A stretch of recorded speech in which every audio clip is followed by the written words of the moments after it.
Welcome back to the Financial Shepherd podcast. My name is Joshua Casey Garland, certified financial planning professional, founder and CEO of Shepherd Wealth Management. Very excited to be back here, home studios today for today's podcast.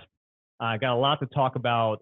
Huge news here regarding the Fed's favorite inflation measure, core PCE. Market's certainly moving here quite a bit based on this data. It's definitely something we've talked about, have been expecting for quite some time, and I'm very much looking forward to next Wednesday's Fed meeting day. So we'll talk about all these things and then some, but Ez, welcome back here on Friday, right at the end of July, essentially. How you doing, man? Your summer been treating you all right? Summer's been great. Yeah. I have no complaints. So how about you? It's great. Obviously, it's NFL training camp season finally kicking off here in Cincinnati, pretty much across the entire NFL. So I'm a huge Bengals fan. I cannot wait for the season. Hopefully, everybody's going to be healthy. We can pay Jamar, and everything will be awesome. So that's what we're planning on for. Yeah, I'm hoping to pay Jamar, as they are saying on Twitter. X Yeah. now, I guess. But And the for Super me on Bowl. my end, big basketball fan. So the Olympics are pretty Yeah, competitive tournaments, both on women's and men. So I'm excited for those to get going, which they yeah, have. open ceremony tonight, right? I believe so. Of course, the games have already begun. We've had rugby and some soccer and some other sports. I don't know. I feel like this year they're predominantly on the streaming service Peacock, which isn't one that's Mhm. like normally on my list of things to pay attention to. I'm not hating on it at all. I just, it's only so much time and so many different streaming services. So for some reason, though, randomly, I caught some already going on, just, other sports that normally aren't on my radar so much for Olympics. So I think the games have started, but the ceremonies are tonight or tomorrow for sure. Yeah, definitely excited about the Olympics. All kinds of things to be excited about. But for today's show, we'll leave all the sports conversations for all of those networks. This being our podcast here that we try to do about every 2 weeks.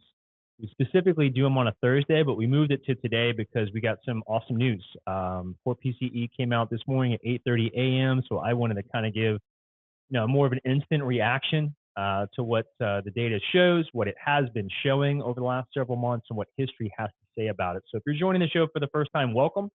Happy to have you here. Don't forget to like, subscribe to the channel here on YouTube. That way, when we drop these things, you're notified, and you can check it out at your leisure. You can also go to shepherdwm.com. We have a whole bunch of our former podcasts and newsletters and blogs. Not up to date as far as most recent stuff. We're going to slow that down because I'm kind of tired of giving away all this free data and information.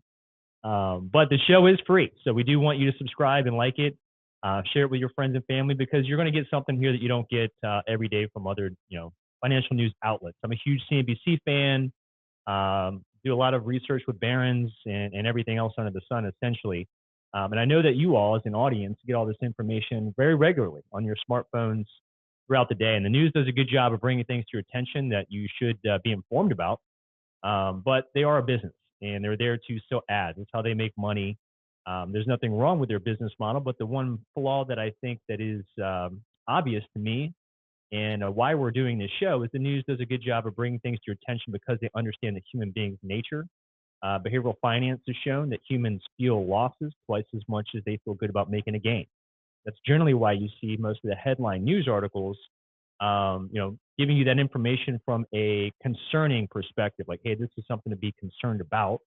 But what the news does a really bad job is following that up with, oh yeah, we've been through this similar circumstance 22 other times, in the last 75 years, and here's what the forward returns look like for the market as a whole and for all the sectors that make up the stock market. So that's really what we're here to do. That's the edge that we bring for our customers from a performance perspective,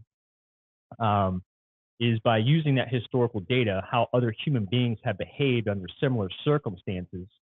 That way we can get some probabilities in our favor of what sectors have done the very best over those periods of time. And once we get the probabilities in our favor, now we can control our emotions. Once we have control over that, now we can actually go execute.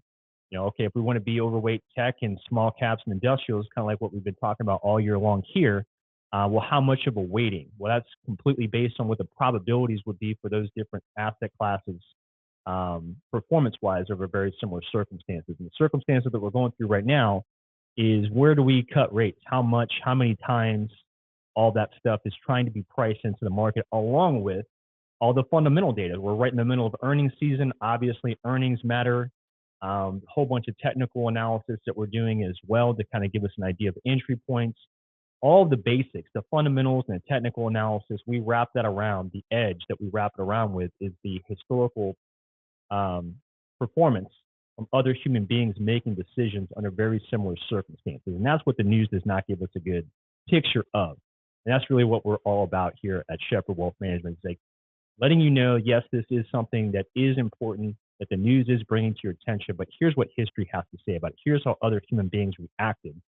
Therefore, here's the probabilities of success for all these different asset classes. And some we want to keep and some we want to avoid, definitely some we want to overweight.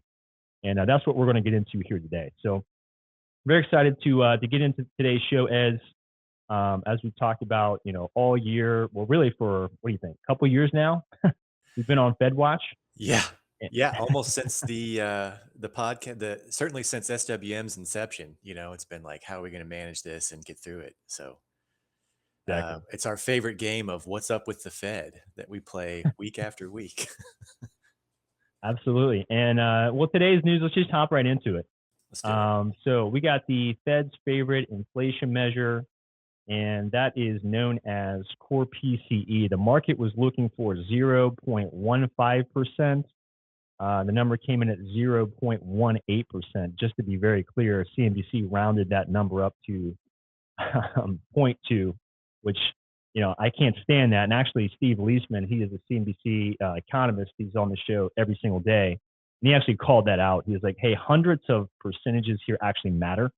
So let's not, misinform the public." I really appreciated him saying that here this morning because CNBC did round that number up to 0.2. The number was actually 0.18. So basically in line with expectations and one of the lowest inflation readings that we've seen for core PCE really almost in a couple of years. So fantastic data, 3+ months in a row of falling inflation. So we're going to hear from the Fed chairman himself next Wednesday, July 31st. He'll make an announcement at 2 p.m. regarding rates. There's no rate change expected, at least from a probability standpoint. There's virtually a zero chance of any interest rate change coming up here on Wednesday. Now, there is basically a 100% probability that first rate cut happens in September. So what I'm looking forward to, hopefully on Wednesday, is Jerome Powell acknowledging the really good inflation data that we've gotten here over the last 4 months. He should signal that there's likely going to be a path to a rate cut in the September meeting, should the data continue to go the way that it's going. And he'll have an opportunity to confirm that in August. So in August, the Fed does not have an official meeting, but they have a gathering at Jackson Hole, Wyoming, and they'll get together. There'll actually be an audience for the Fed to speak to because CNBC will be there. I'm sure other news outlets will be there as well. And they'll be interviewing Jerome Powell, and he should be able to basically confirm. He's not one to kind of surprise the market in a good or bad way, either with rate cuts or hikes. He generally kind of plays the hand that he's dealt, and the hand that he's dealt right now is probabilities are favoring the first rate cut to be in September. So he'll probably take that cover and execute it then, so he does not shock the market in a good or bad way. Although I don't really see the point of waiting. It's going to be a 25 basis point cut unless the data can continue to show the Fed that its inflation is falling way faster than they think. And that would actually be a little scary if Fed Chair Powell had to come out in September and say, you know what, we're behind the curve, just like they were behind the curve with increasing interest rates to control inflation. I think by waiting to September, there's a small chance that he may have to do more than a 25 basis point cut and admit, that they were a little bit behind the curve as far as cutting rates. I don't think that's going to be the case. The data will make it obvious, if that in fact plays out over the next several weeks. But 25 basis point cut, if that's what the market's expecting in September, and that's what you're kind of planning on doing, we'll hear all about that, like I said, next week. But why wait, 6 weeks roughly, just to cut rates by 25 basis points? Like, is the economy really going to explode to the upside with inflation over that period of time? I don't think so. So I don't really understand what the rationale would be, but we'll hear from the man himself next Wednesday regarding their path for interest rates and specifically the cutting of interest rates, which should be happening very, very quickly here. Now, why that news was so important to us here at Shepherd Wealth Management is because we had mentioned in prior podcasts, we had mentioned in prior blogs that we write. I write them every Friday almost, send them out to customers. It's very similar to the podcast show. We're showing, what's going on that week, what's the news, what does history have to say about it, and then what should be the expectations, kind of performance wise based on the way that we've allocated those customers' portfolios given that data. So it's very similar. It's just a shorter, piece that we write on Fridays. And what we've been writing about is, yeah, tech definitely has been a stellar performer of the first 6 months of the year. But the closer and closer we got to the inflection point where we're going to start to cut interest rates, well, history has shown that small caps typically lead the way from a performance standpoint. So a couple of weeks ago, we actually rebalanced. We took quite a bit of profits off of the technology sector, and we reallocated, redistributed that into the small cap asset class. It's not one of the sectors of the S&P. To be clear, there's 11 sectors that make up the S&P 500. Small caps is not one of those sectors. It's not a sector at all. It is just simply an asset class made up of a bunch of very small companies that are worth somewhere between $1 billion and $5 billion. Sounds like a lot to me and you, Ez, but the reality is those kind of numbers are a rounding error for a company the size of Apple, which is over a $3 trillion company, biggest in the S&P 500. So history would say, and we've called it out, and we were 100% right on the timing of this, which we can't always be perfect regarding our rebalance and the timing of that. But in this instance, it just made a ton of sense as the probabilities kept increasing for an interest rate cut getting closer and closer. It's just a question of, are we going to do this in the July or September? And then actually how many times? Because the market's only pricing in a little over one, getting closer to two interest rate cuts. So that third cut that could actually, come into the play here is not priced in the market. All of those things are extremely bullish for small caps, which is why you've seen small caps pop 10% in the last couple of weeks, whereas tech has been down almost 10% over that exact same period of time. So the timing for us, you can't say it was perfect, like perfectly timing the top of tech, perfectly timing the bottom of small caps, but relatively speaking, we did this a little bit more than 2 weeks ago. And right now we're substantially overweight small caps. And as I just mentioned, it's by far and away been the best performing asset class over the last couple of weeks. And it's about to continue. And that's really where I want to spend some time today with our audience, providing some of this historical data, because you're not going to get this on CNBC or Fox News. I have not seen anybody talk about this except for one or two folks. Fundstrat, the Tom Lees, Mark Newtons, those guys are fantastic. They're on CNBC here and there as contributors. Jeremy Siegel, professor at the Wharton School of Business, University of Pennsylvania, obviously a top business school. And most of the people that you see on CNBC, Josh Brown, Jim Lamenthal, all these guys, were not only happy to work alongside Jeremy Siegel, but most of those folks were actually students in his class. And he's using a lot of forward economic data to basically say the same thing that we've been saying all along, is that inflation is in fact falling much faster than the general public and the Federal Reserve actually think. And the reason why we know that is because the Fed, being quote unquote data dependent, as they've said multiple times over the last year, all that data, that CPI, all that information is backwards looking. It's usually about a month stale. So their data dependency is in fact backwards looking and slow. Which is why we want to use all the resources we have available to us, not just the information that the Fed has, but every economic indicator, and using some of that forward-looking data to make decisions from an asset allocation standpoint. And asset allocation, for those that may be catching the show for the first time, that's the most important, most powerful thing that you have control over as an individual investor. The other one would be your temperament, your emotions, getting control over that. And again, the way that we get control over our emotions here is by understanding what history has to say, how other human beings have made decisions under similar circumstances. Again, it's not a guarantee of future results. And of course, investing involves risk, including risk of loss. But when you understand the history of the markets, now you can start to put those probabilities in your favor, and then really do a deep dive into what types of companies or ETFs or positions that you want to own to take advantage of those potential probabilities working out in your favor. We've called this out again for small caps for quite some time, but now we're actually there. And the forward-looking data, as I'm looking at this small cap asset class and the significant overweighting that we have in it, I'm just getting more and more excited. So I don't know if this is like I don't know if the audience can feel how excited I am right now, but hopefully when I'm about to deliver this data to you, you guys can understand why We can we are feel so it. excited. It's coming through this. It's coming through the podcast, the live stream. I'm feeling it. So here we go. Now the Russell 2000. Now that is the small cap asset class. There's a lot of ways to invest in small caps. What we use here at Shepherd Wealth Management for our customers is an ETF. The ticker symbol is IWM. That is the Russell 2000 small cap ETF. Well, that Russell 2000 index has traded up or down 1+% in 11 of the last trading sessions. Now, the reason why this is important is it's only happened 10 times since 1979. The years in which this happened were 1987, post the Black Monday, October of '87. There was a huge market crash. We call it Black Monday. But post that Black Monday event in 1987, we've seen this happen with the Russell 2000s up or down at least 1% in 11 of the last trading days. So 87, 1998, it happened 4 times in 2009. It happened in 2011 and happened twice in 2020.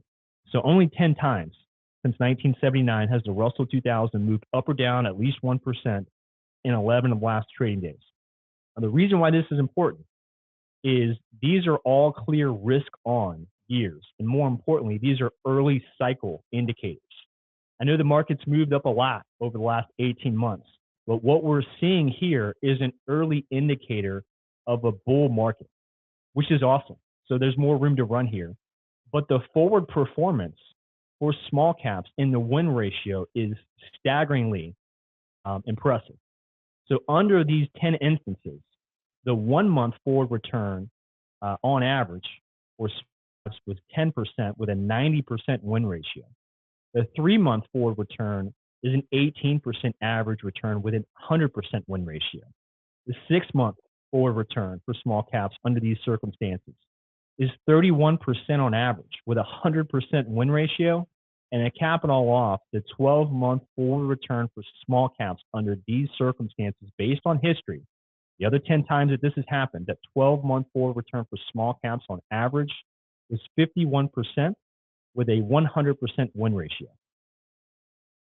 So that is the reason why we're extremely excited about being very overweight small caps, and doing that over the last couple of weeks, from a timing perspective, just really could not have been any better. Now, all this has to play itself out. We are not 1 month into this, 3 months into it, 6 months into it, all that. History is not a guarantee of forward returns, but the probabilities are lined up. So based on this historical, not only with the first interest rate cut usually having small caps lead the way, but based on all this data that I just described here, the probabilities certainly look to be in the favor of small cap investors, and we are very much extremely bullish in that particular asset class. And you're seeing it play out today. Like I said, you've seen it play out here the last couple of weeks, where small caps has certainly dominated from a performance standpoint, whereas tech, which is usually a major winner and has been over the first 6 months of this year, has really sold off. So you've seen this rotation out of technology into these smaller caps, interest rate sensitive type of investments. Why also is the small cap investment, other than all that historical data that I just gave you, which should be enough? Well, let me give you a little bit more. Over 35% of that small cap index is smaller financial institutions. These are community banks that are publicly traded, regional banks, smaller financial institutions. Well, as interest rates come down, right? So when they start to cut rates, it's not like they're going to stop cutting after 1 or 2 cuts. They're going to continue this over the next several months, maybe even the next several years. But as we have interest rates coming down, loan demand goes up. That's how all financial institutions like banks make their profits, is having loans on the books. And that's 35+% of that index, on top of all the other biotech companies that make up that small cap index. Again, bioanalogy generally does very well as we go through an interest rate cutting cycle. There's multiple reasons, fundamentally, historically, and technically, why you would want to be significantly overweight small caps. If you are, in fact, a growth investor, certainly not here to give recommendations to an audience that is not a customer who, I don't understand your goals, age, risk tolerance, and time frame. But if you have a risk appetite, this historical data, along with all the other fundamental stuff that I just described, should get you pretty excited, to add small caps to your portfolio if you haven't done so already. Now, as we get excited about small caps, we obviously have some other things from a macroeconomic perspective that would also get you excited. Not only about owning small caps, but also about owning stocks in general. And the reasons are, well, the first one being the Fed cuts that we just described. Then you would have the following effect of a Fed rate cut, which would be falling interest rates, which means the cost of capital, cost of borrowing coming down. That's how financial institutions you would expect to make a lot of money, as well as biotech companies making a lot of money. The cost of capital would come down. Same thing would apply to industrial stocks, by the way. You not only have the government ready to spend trillions on infrastructure over several years, regardless of the outcome of the presidential election, as the cost of financing all the infrastructure and manufacturing. Well, that's a really good setup for industrial stocks as well. You're also going to see M&A pick up as interest rates come down, right? The IPO calendar should open up. That's really good for small caps because you generally have smaller companies that are going to issue their first IPO, first time going public. Regional banks should improve their liquidity as interest rates come down. So the money supply should increase as there's more money available for everybody to go and utilize. That's how interest rates will come down. It's generally a very bullish thing from the market, from a perspective. And depending on the outcome of the election, you might expect some less regulation. So those are just probabilities. We obviously have a long time between now and early November when the election actually happens. But the markets are trying to price all this in, using all the data at their disposal to kind of get an idea of where the best performing asset classes might be. So outside of small caps, where might you want to have some exposure if you don't already? And if you do have exposure, maybe you might want to consider increasing exposure. So we've talked about Bitcoin as an asset class. As you've been in this asset class way longer than we have, I've taken a long time to be convinced, that this asset class is truly going to be around for, the foreseeable future. And that's definitely true these days, given all different ETFs, the BlackRocks, the Fidelities of the world. Now we have an Ethereum ETF trading for the first time here this week. The way that we play that here at Shepherd Wealth Management is a lot of ways to play the Bitcoin trade. We like the miners, specifically MSTR. We really have enjoyed being in that position, and we'll continue to hold it. So as interest rates come down, interest rate sensitive asset classes like Bitcoin, you would expect to thrive. You're certainly seeing that here today. I believe last time I checked, as you can check me on it, but I saw Bitcoin up about 4, maybe 5%. As we're delivering this message here, just on the news that we got today from Core PCE. Again, we haven't even gotten a first rate cut yet. They're going to be talking about doing rate cuts over the next month and a half, right? Until we actually get to September where that first rate cut happens. Again, that should reaccelerate all the stuff that we're talking about today. So we like the miners from a Bitcoin standpoint. We've talked about small caps in very good detail here today. We talked about financial institutions, right? That's a small cap play. And we also mentioned industrials. And tech also. Tech should do just fine. I know that there's a big rotation out of tech. Well, the primary winners of the first 6 months of the year, really the last 18 months of the stock market's performance, has primarily come from the biggest technology companies on the planet. And we're about to get all of their earnings, except for NVIDIA's, next week. So Apple, Amazon, Microsoft, all their earnings next week. I think all of those tech companies are about to do some serious flexing from a performance standpoint. And I'll have some more to say here about earnings in just a second. So that's really kind of the approach that we're taking here from an asset allocation standpoint for customers at Shepherd Wealth Management. We're very long and very overweight caps as an asset class, very long and overweight the industrial sector of the S&P 500. The weighting there is about 8.5% for the S&P, so we're overweight that, meaning we have more exposure than that. And the other asset class would be industrials. I just mentioned industrials and small caps. The other asset class would be technology. We're actually underweight tech for the first time. I don't even think you knew that, Ez. So this is the first time we're underweight the tech sector, tech being 30% of the S&P. Right now, we're less exposed to that. And that'll likely change. We do expect some volatility from a historical standpoint just before the election. Market cycles and history would show that October is probably going to be the worst month of this year. You'll probably see some backing and filling, late August and into September.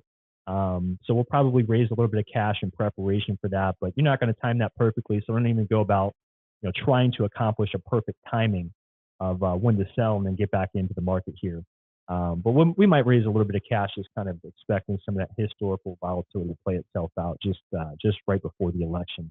But those are the places that we want to be, and the places that we maybe don't want to consider being in, at least for the moment in time, would be energy and healthcare. Energy specifically, based on the probabilities of elections right now, Trump's pro drilling and so forth.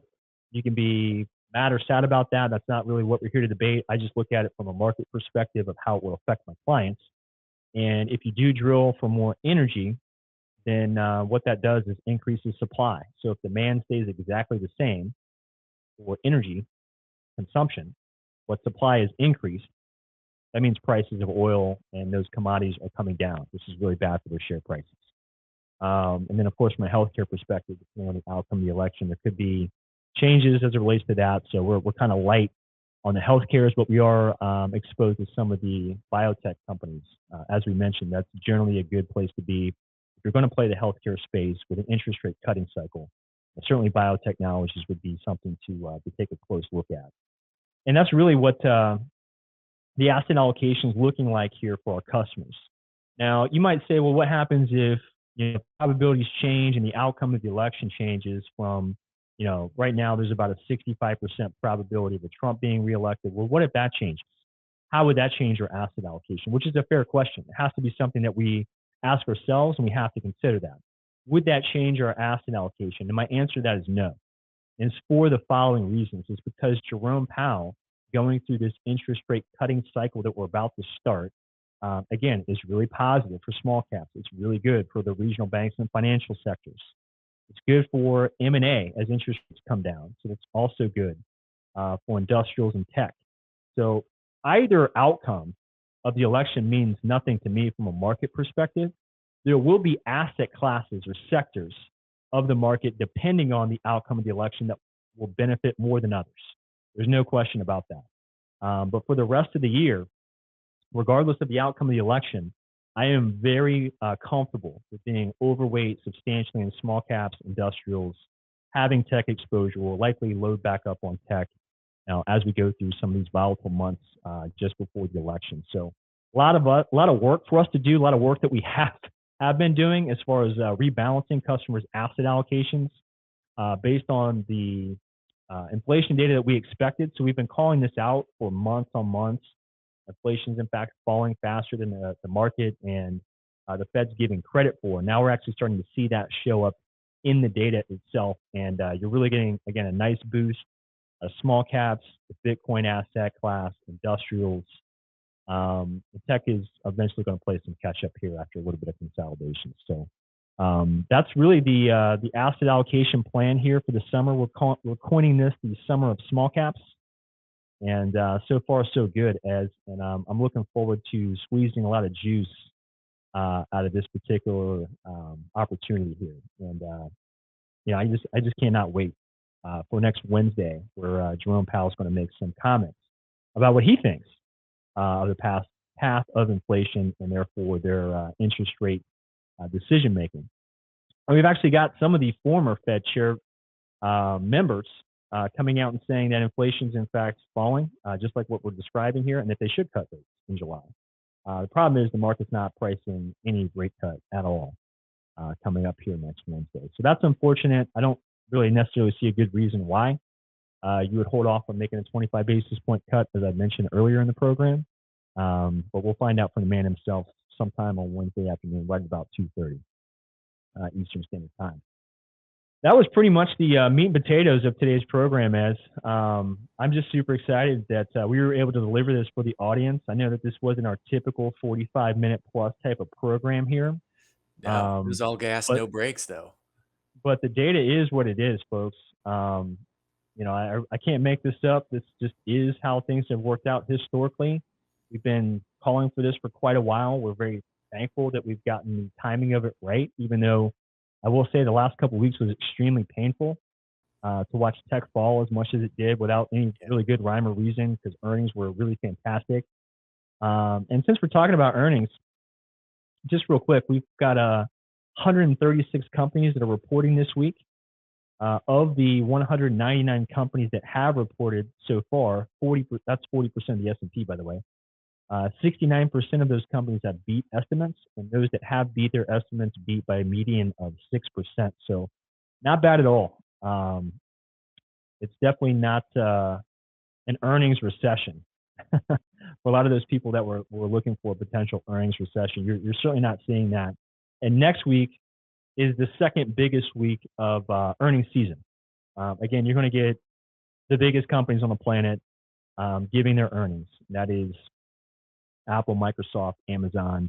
NVIDIA is not reporting next week. We'll get to them, several weeks after that. So we'll get a good look at the largest chip manufacturer here in just a little bit.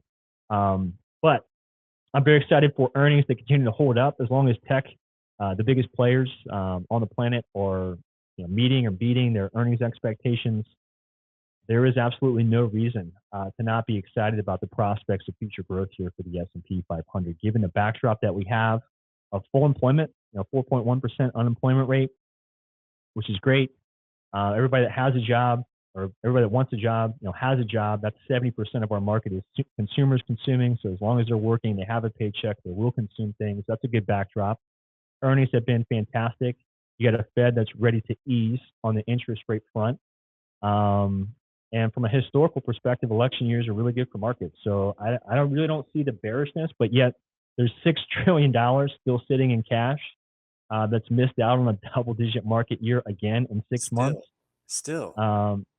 You're not seeing a lot of leverage. Investors aren't, significantly taking on a bunch of margin debt. So these are things that we look at to try to figure out when should we start to be fearful and begin to pare back some of our overweight, taking those gains and redeploying them somewhere else. As Warren Buffett would famously say, he wants to be greedy when others are fearful. Right now, we're greedy. We've been greedy for 18 months. We're going to be greedy for the rest of this year and beginning part of next year. But eventually, margin debt starts to spike. The cash starts to flow out of cash into equities. And that's where we'll begin to call that out here on this podcast. I'll call it out for customers on a very regular basis. And we'll do our very best to get in front of that. So that's something that we'll get into most likely after the end of this year. Historically, volatility right before the election, after the election, once the results are known. I think the whole world, specifically U.S. investors, are thankful that that process is now over. And generally, you see a really nice rally to end the year in an election cycle, which kind of lines up really nicely with earnings. So we'll be going through Q4 earnings for all the big tech players and everybody else right around the same time once we know the outcome of the election. And again, we could see an additional third rate cut in November as well. So there's a lot of reasons, historically, fundamentally, technically, why you would definitely want to be very, very bullish for all the asset classes that we just described here today. So it's not going to be a complete melt up where every sector, is just ripping and roaring. You certainly want to be overweight and underweight, these various asset classes, depending on your age, risk tolerance, goals, and time frames. So that's up to you to decide. As you may note, I did not give the audience the exact weightings for any of the things that we're doing here. So what I will say is that when we do this kind of research and the research shows us these kind of probabilities, we're not shy. We let the research dictate our decisions. We are data dependent. But we use a lot of different data, not just the backward-looking data that the Fed's looking at. So it's certainly been an edge, and we love doing this for our clients. We're very thankful for the opportunity to do this for our clients, and we need more clients. Just to be quite frank, I mean, there's more and more people in this country that need what we're doing. They absolutely do, and we'd be happy to help. Just give us a call, 513-630-2664. Go to shepherdwm.com. You can schedule an appointment. You can find out all there is to know about myself and this company and our president, John Ashcroft, and everything that we do here in our community is all there right there for you. So we're very excited. We're happy to do this. We're very blessed to be in a position to do it. And now that we can do this the way that we want to after leaving the corporate world and starting this company just a little over 3 years ago, we're thankful to have clients in 11 states, $100 million to manage for them. We continue to grow, and we'd love to continue to grow with you. So with that, I think that's all we got. I didn't see any texts or questions coming in. No, no, Um, viewership was quiet. You must have just been enthralling everybody with your speedy data, your historical precedents. I loved it. yeah, and I'm not cutting it short because it's a Friday, but this is the data. This is the data. It's awesome. There's nothing else to say. To me, this is a mic drop kind of moment for the market. I mean, Powell should be confirming all this stuff. I don't know how he couldn't. I don't know how he could basically say we need more information. At this point, like that would piss me off if he says Yeah, that on Wednesday. that would be another thing in my brain where I'd be like, is he trying to break something on purpose? Yeah, Which I don't think he is. I want to tell everybody that. It would just make me think that. Like I don't think Powell's intentionally trying to crush anything. I think he's right. And what I think would happen there is he would just get completely peppered, just drilled with questions. Like what else do you need to see? Like what else could it possibly be? Because he already mentioned that he can begin to cut interest rates before we get to 2%. Well, the year-over-year PCE is 2.5. right. So that's where we're at, folks. And like I said, I would go 45 minutes here on today's podcast if there was a lot more to talk about, but the data is what it is.